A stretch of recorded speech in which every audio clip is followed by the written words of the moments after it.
Have you ever held something in your hands that made absolutely no sense?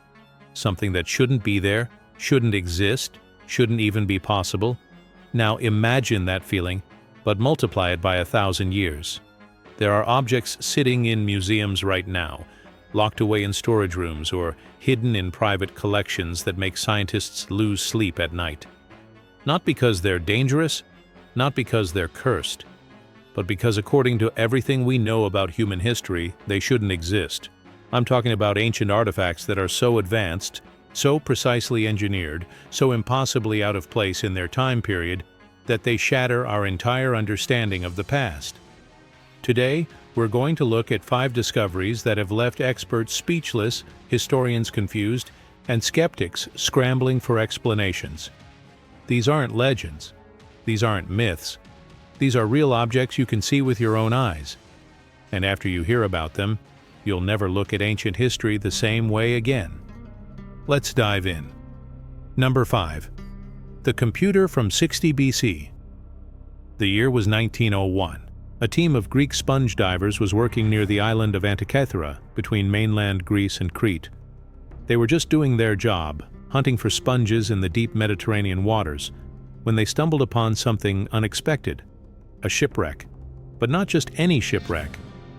This was an ancient Roman vessel lying at the bottom of the sea for over 2,000 years. The divers brought up statue after statue, pottery, jewelry, all kinds of treasures from the ancient world. And then they found it. A corroded lump of bronze and wood, about the size of a shoebox. At first, nobody paid much attention to it. It looked like junk. Compared to the beautiful marble statues, this thing was ugly, unimpressive, forgettable. For months, it sat ignored. Then one day, it split open. And inside was something that would change everything. Gears. Dozens of intricate bronze gears fitted together with incredible precision. Inscriptions in ancient Greek, dials and pointers. This wasn't just a lump of metal. This was a machine. Scientists started studying it, and the more they looked, the more impossible it became. This device, later called the Antikythera Mechanism, was built around 60 BC. That's over 2,000 years ago. And it wasn't just any machine. It was an astronomical calculator, capable of predicting the positions of the sun, moon, and planets. It could forecast eclipses. It tracked the Olympic Games cycle. It even accounted for the irregular orbit of the moon. The level of engineering was stunning. We're talking about gear teeth less than a millimeter wide, cut with extraordinary precision. The mechanism had at least 30 bronze gears, possibly more that have been lost to time. The craftsmanship was so advanced that nothing even remotely similar appears in the historical record for another 1,000 years. Think about that for a second. In 60 BC, someone built a mechanical computer. The ancient Greeks, who we picture wearing togas and debating philosophy, had created technology that wouldn't be matched until medieval clockmakers in the 1300s. And even those clocks were simpler. One scientist who studied it said that finding the Antikythera mechanism was like finding a jet airplane in King Tut's tomb. It's that out of place. Here's what really keeps me up at night, though. This device was clearly not a prototype. The engineering is too sophisticated, too refined. This was a perfected technology, which means there must have been earlier versions, simpler models. A whole history of development, but we've never found them. Did ancient civilizations have an entire branch of advanced technology that's been completely lost to history? Were there workshops full of these devices, all destroyed or melted down? How many other incredible machines existed that we'll never know about? The Antikythera mechanism proves that our ancestors were far more capable than we ever imagined, and it makes you wonder what else we've gotten wrong about the ancient world. But that's just the beginning. Number 4. The ancient battery. That shouldn't work. Let's jump forward in time to 1938. We're in Iraq now, just outside Baghdad. A German archaeologist named Wilhelm Koenig is doing what archaeologists do, digging through ancient ruins, cataloging pottery fragments, the usual stuff. Then he finds something weird. It's a clay jar, about 6 inches tall. Inside the jar is a copper cylinder, and inside that cylinder is an iron rod. The whole thing is sealed with asphalt. Koenig looks at this thing and has a crazy thought. This looks like a battery.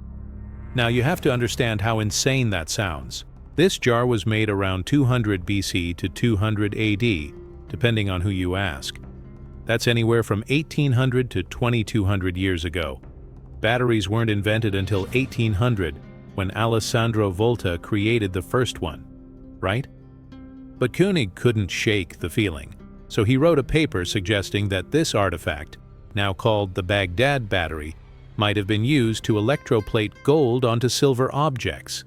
Basically, ancient bling technology. Other scientists thought he was nuts, but then someone decided to actually test it. They built an exact replica, filled it with an acidic solution like vinegar or wine, which would have been available in ancient times. And you know what happened? It worked. The device generated electricity, about 1 to 2 volts, enough to give you a slight tingle if you touched both ends.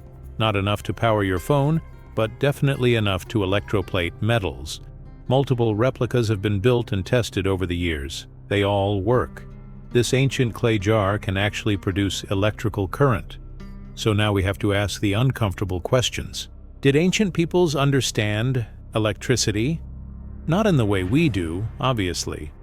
They didn't have electrical grids or light bulbs, but did they understand that certain combinations of metals and liquids could produce a mysterious force? Did they use this for electroplating jewelry, for some kind of ancient medicine or religious ritual? Some people have suggested it was used in healing ceremonies. If you touch the electrodes, you'd feel a tingling sensation that might have been interpreted as divine energy or healing power. Others think it might have been used to power ancient lights, though there's not much evidence for that. The really frustrating thing is that we only have a few of these objects, and because of wars and looting in Iraq, some have been lost or destroyed. We may never know their true purpose, but here's what we do know.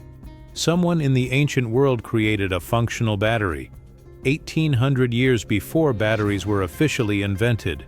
That's not supposed to be possible, yet there it is, sitting in museums, generating electricity just like it did 2,000 years ago. Number 3. The bird that could fly Egypt, 1898. A young boy is playing in an ancient tomb in Saqqara, a massive necropolis south of Cairo. He's poking around where he probably shouldn't be, and he finds a small wooden object.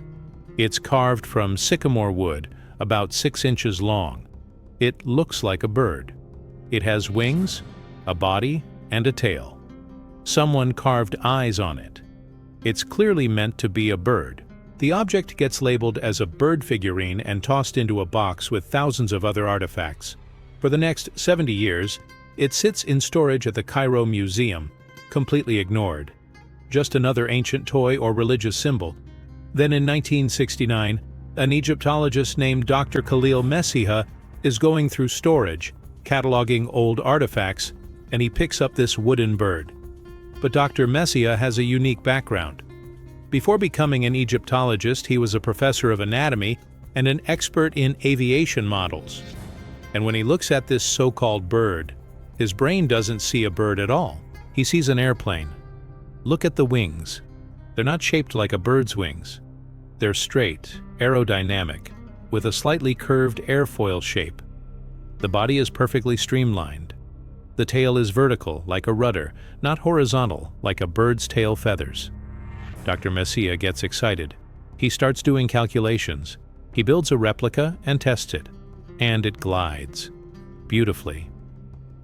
The Saqqara Bird, as it's now called, is a near-perfect glider design. The weight distribution is correct. The wing shape creates lift. If you add a small horizontal stabilizer to the tail, which could have broken off over the centuries, it flies even better. Some aeronautics experts who have studied it say the design is so efficient that it couldn't have been created by accident. This wasn't someone whittling a random shape. This was engineered. But here's the problem. This object is dated to around 200 BC. That's 2,200 years ago. The Wright brothers made their first flight in 1903. That's only 120 years ago. Ancient Egyptians were not supposed to have any concept of aerodynamics, wing design, or aircraft. So what are we looking at? Skeptics say it's just a weird bird carving, and people are reading too much into it. Maybe the vertical tail was a stylistic choice. Maybe it's a weather vane. Maybe it's a toy. But the engineers and pilots who have examined it aren't so sure. They see design choices that suggest an understanding of flight. The wing's dihedral angle, the positioning of the center of gravity, the streamlined fuselage, these aren't random. Some people have gone even further, suggesting that ancient Egyptians had some form of flight technology. They point to hieroglyphs that supposedly show helicopters and airplanes, though most Egyptologists explain those as overlapping inscriptions from different time periods. I'm not saying ancient Egyptians had an air force, but what I am saying is that someone, 2,200 years ago, carved a piece of wood that flies with remarkable efficiency. Whether they understood what they were creating, or whether they were copying something they had seen, we may never know. But when you hold that little wooden object and toss it into the air and watch it glide smoothly across the room, it's hard not to wonder, what did they know that we think they didn't? Before we get to number 2, if you're enjoying this journey through impossible history, do me a favor. Hit that subscribe button. We dig into mysteries like this every single week, and you don't want to miss what we uncover next. Trust me, the next 2 are even crazier. Number 2, the map that knew too much. Istanbul, Turkey, 1929. A group of historians is sorting through the old imperial palace, cataloging items for a museum. They find a gazelle skin parchment tucked away in the archives.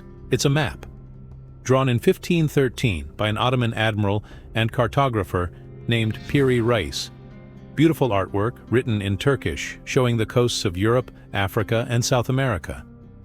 At first, it seems like just another interesting historical map. Europeans had been sailing to the Americas for about 20 years at that point. Columbus made his voyage in 1492, so a map from 1513 showing the New World isn't shocking, but then people start looking closer, and things get strange. Really strange. First of all, the map shows the coast of South America with remarkable accuracy.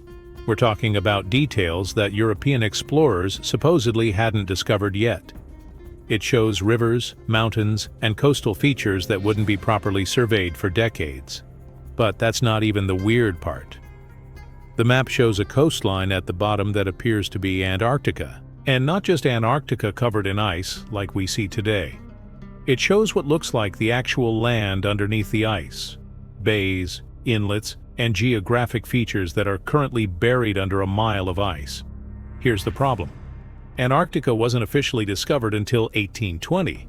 That's over 300 years after this map was drawn. And we didn't map what was underneath all that ice until the 1950s, using ground-penetrating radar and seismic surveys. So how did Piri Reis in 1513 draw a map showing details of Antarctica that we only confirmed in the 1950s? Piri Reis himself provides a partial answer. He wrote notes on the map explaining that he didn't actually explore these places himself. Instead, he compiled his map from about 20 older source maps, some dating back to the time of Alexander the Great, or even earlier. In other words, he was copying from ancient maps that are now lost. This raises an incredible possibility. Someone, thousands of years ago, had the technology and knowledge to explore and accurately map the entire world, including Antarctica. And not Antarctica as it is now, frozen and hostile, but as it was before the ice sheets formed. Scientists tell us that Antarctica hasn't been ice-free for millions of years. But some geologists suggest that certain coastal areas might have been visible as recently as 6,000 years ago during a period of less ice coverage. That would mean someone was sailing around Antarctica and mapping it 6,000 years ago, long before any civilization we know of had that capability.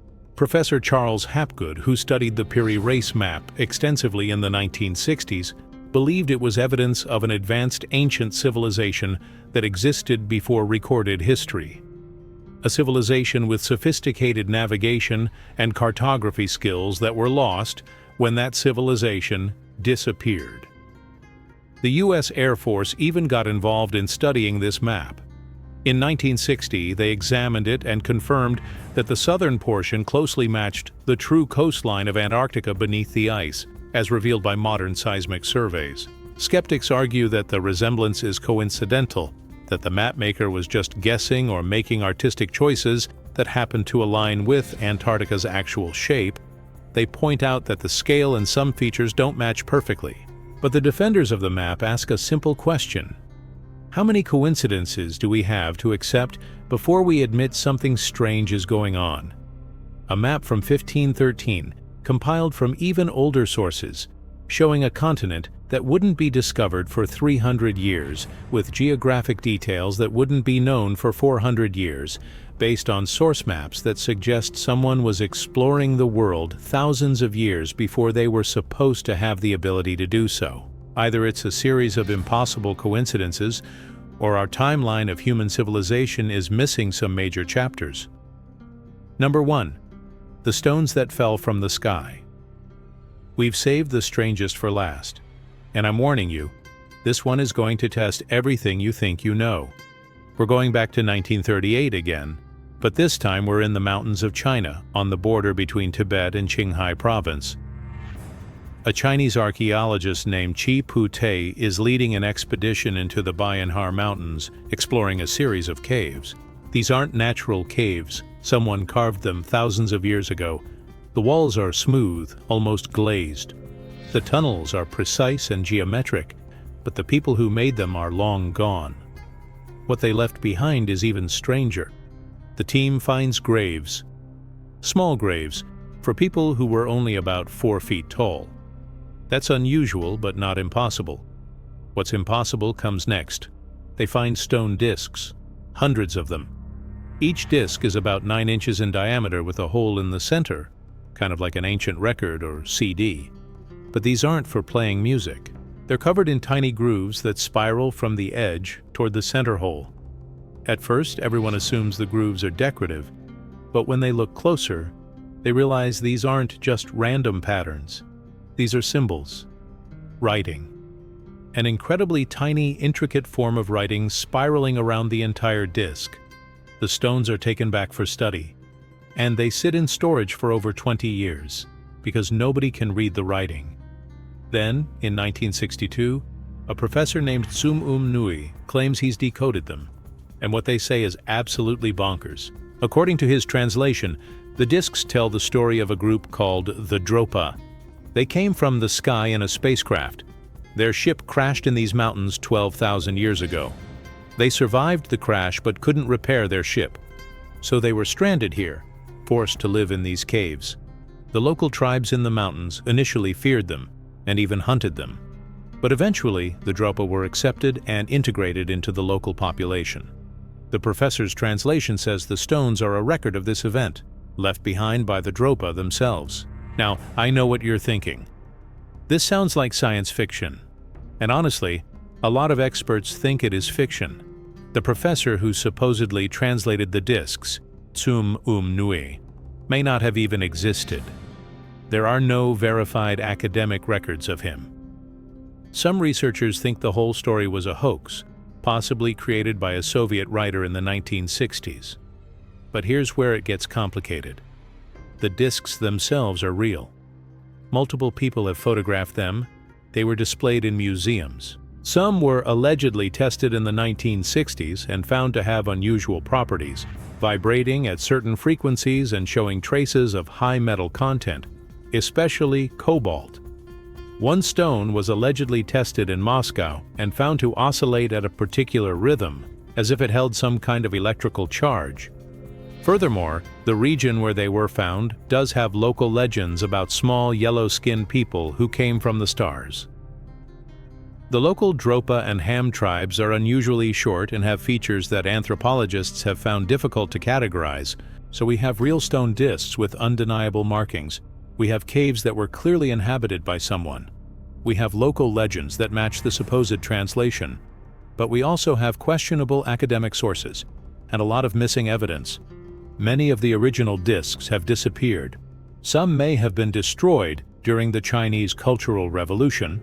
Others might be in private collections or government storage, without access to the actual stones, without verified translations, without proper scientific testing.